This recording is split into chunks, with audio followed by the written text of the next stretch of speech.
तू अनोळखी तरी सोबती या मालिकेच्या येणाऱ्या भागामध्ये जबरदस्त असा ट्विस्ट येणार आहे. तर प्रेक्षकांनो, आपण बघितलं की इथे आता समीरने अर्पितासाठी खूप मोठं कठीण व्रत केलेलं असतं. शिवची आराधना केलेली असते आणि इथे रुसून बसलेले शिव आता मंदिराच्या गाभाऱ्यामध्ये स्थापना केलेली असते. त्यामुळे समीरचं व्रत फळाला आलेलं असतं आणि अर्पिता मरणाच्या दारातून वाचलेली असते, शुद्धीवरती आलेली असते. त्यानंतर प्रेक्षकांनो, अर्पिता जरी वाचली असली तरीसुद्धा तिचं ऑपरेशन करावं लागणार असतं. कारण अर्पिता खूप भाजलेली असते आणि भाजलेल्या जखमा बऱ्या करायच्या असतील तर ऑपरेशन केलं पाहिजे आणि त्याचा खर्च तब्बल 20 लाख रुपये एवढा होणार असतो. आता समीरची परिस्थिती पाहता 20 लाख रुपये तो एवढी मोठी रक्कम कुठून उभी करणार? आणि त्याच वेळेला त्याच्या मदतीला आलेली असते ती म्हणजे राजश्री. राजश्री 20 लाख रुपयांचा चेक घेऊन समीरकडे आलेली असते आणि तेव्हा प्रेक्षकांनो, समीर तिला विचारतो सुद्धा की तू एवढी उदार का झाली आहेस? 20 लाखांचा चेक तू मला का देतेस? तेव्हा ती म्हणते, मी काही तुला फुकटमध्ये देत नाही आहे, याच्यामध्ये व्यवहार आहे. तर प्रेक्षकांनो, संधीचा फायदा घेण्यासाठी राजश्री तिथे आलेली असते आणि नात्यांचा व्यवहार करून ती समीरला 20 लाख रुपयांचा चेक देते. तेव्हा तिची ही ऑफर समीरने नाकारून 20 लाख रुपयांचा चेक तिच्या तोंडावरती फाडत तिच्याच तोंडावरती फेकून मारलेला असतो आणि मला तुझ्या ह्या चेकची काही गरज नाही, पण काहीही झालं तरी मी माझ्या नात्याचा व्यवहार करणार नाही आणि अर्पिता मॅडम यांना सोडणार नाही, असं म्हणून समीरने आता राजश्रीचा चेक फाडून तिला परत केलेला असतो. तर प्रेक्षकांनो, येणाऱ्या भागामध्ये कशा पद्धतीने या गोष्टी पुढे घडत जातात आपण सविस्तरपणे बघूया. तर इथे समीरने अर्पितासाठी व्रत करण्याचा निर्णय घेतलेला असतो. तेव्हा वडवली गावाच्या आता मंदिराच्या पायथ्याशी तो आजीबरोबर पोचलेला असतो आणि तेव्हा आजी सांगते की गुरुजी, हा माझा नातू समीर आहे, तो हा व्रत करणार आहे. ही शिवपिंड तो उचलून गाभाऱ्यामध्ये नेऊन ठेवणार आहे. तेव्हा गुरुजी म्हणतात की ज्याची इच्छा आहे त्याला थांबवण्यात येणार नाही, हीच आपली प्रथा आहे. जर त्याला ही शिवलिंग उचलायची आहे तर तो नक्कीच उचलू शकतो, त्याला थांबवणार कुणीही नाही. पण अशी काय गरज पडली की त्याला एवढं मोठं कठीण व्रत करावंसं वाटतं? तेव्हा आजी सांगते की त्याची बायको अर्पिता इथे आता स्पोर्टमध्ये जळालेली आहे आणि ती कोमामध्ये गेली आहे, तिच्याकडे फक्त 1 तास उरला आहे. तेव्हा त्याला हे व्रत आपल्या बायकोसाठी, तिला जीवनदान देण्यासाठी करायचं आहे. तेव्हा गुरुजी म्हणतात, नक्कीच तू प्रयत्न कर, तुझ्या प्रयत्नांना यशसुद्धा येऊ दे आणि तुझी बायको बरी होऊ दे. पण जेव्हा इथे सोहळं वगैरे नेसून ती आता पिंड उचलण्याची वेळ येते तेव्हा एवढी मोठी जड पिंड समीरला काही उचलत नाही. तेव्हा गावकरी म्हणतात की एवढ्या वर्षामध्ये कुणालाही जे शक्य झालं नाही ते याला काय शक्य होणार आहे? ही पिंड काही उचलली जाणार नाही. शिव महाराज आपले रुसलेत, ते काही सहजासहजी गाभाऱ्यामध्ये जाणार नाही.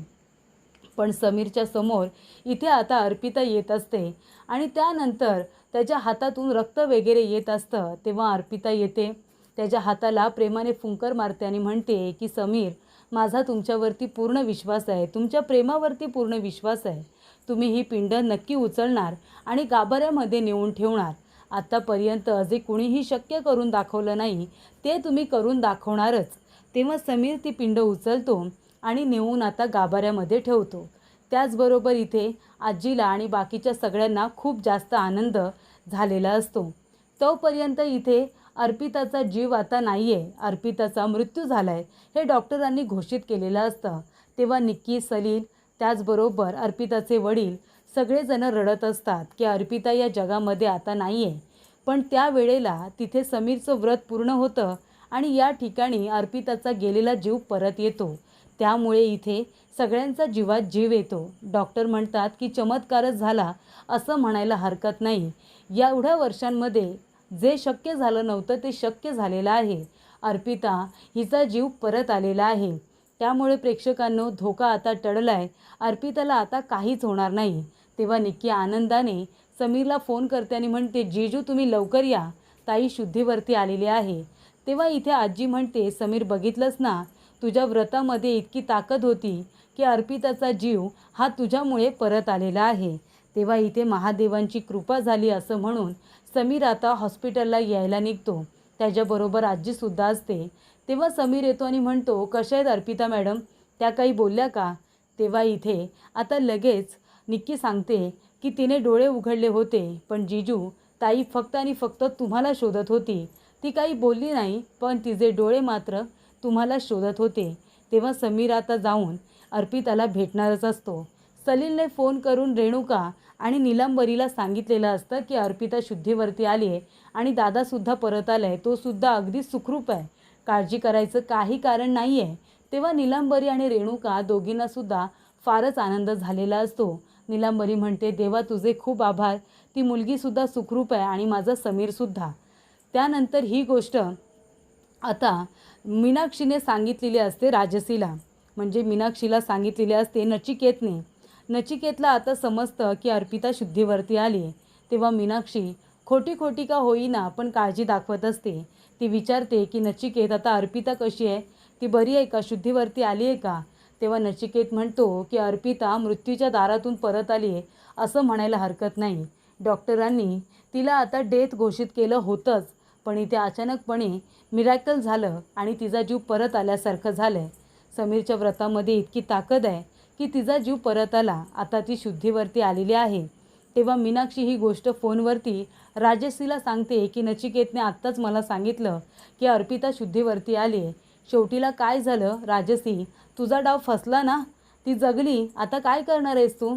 तेव्हा राजश्री म्हणते की ती जगली आहे ना, मग आता तिचा जीव परत कसा जाईल ना, याकडे मी लक्ष देणार आहे, आता बघ मी काय करते ते. तेव्हा राजश्री खोटी खोटी काळजी दाखवण्यासाठी हॉस्पिटलला येते. हॉस्पिटलला आल्यानंतर काही गोष्टी तिच्या कानावरती पडतात.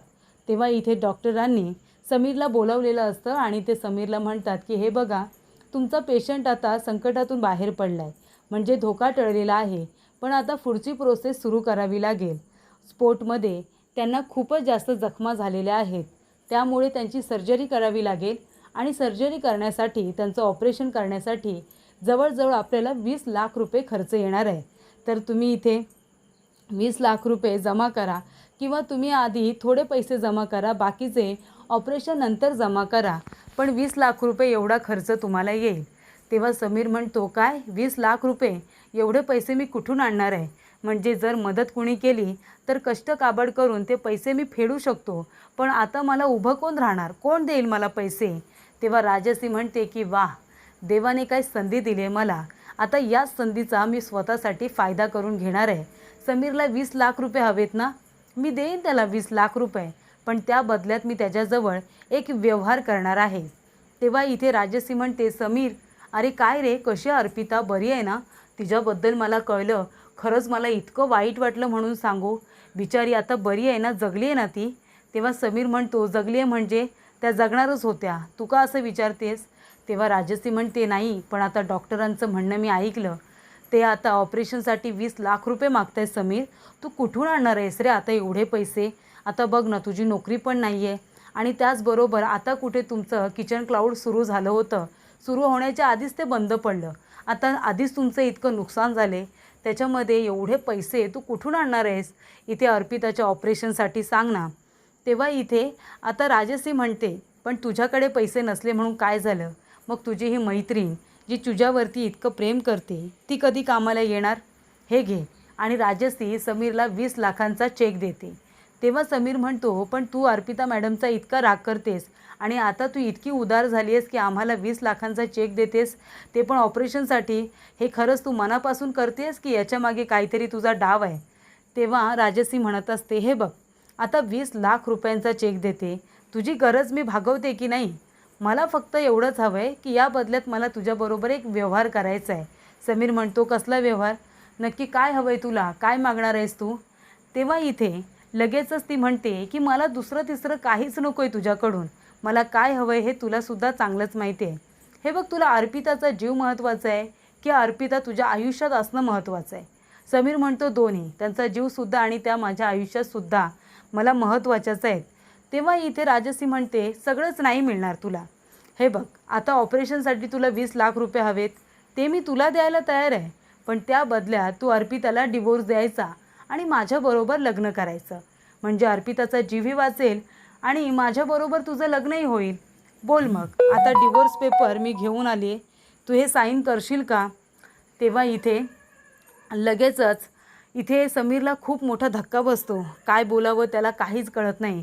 तो म्हणतो, अच्छा, म्हणजे आता माझी पडती बाजू आहे म्हणून तू माझ्याबरोबर इतकी मोठी खेळी खेळणार आहेस, तर व्यवहार करणार आहेस तू माझ्याबरोबर. इथे आता 20 लाख रुपयांसाठी तू माझ्या अर्पिता मॅडमला मला डिवोर्स द्यायला सांगतेस. तेव्हा ती म्हणत असते की समीर, हे बघ, आता 20 लाख रुपये हवेत आणि त्याचबरोबर अर्पिताचा तुला जीव पण वाचवायचा आहे. मग आता मी जे सांगते ते माझं ऐक. अर्पिताचा जीव वाचव आणि त्या बदल्यामध्ये तिला डिवोर्स दे आणि माझ्याबरोबर लग्न कर, माझ्याबरोबर संसार थाट. तेव्हा इथे समीर म्हणतो, कधीच नाही. तू इथे माझा आता व्यवहार करणार आहेस, माझं नातं तोडायला सांगणार आहेस, ही गोष्ट मला अजिबात मान्य नाही.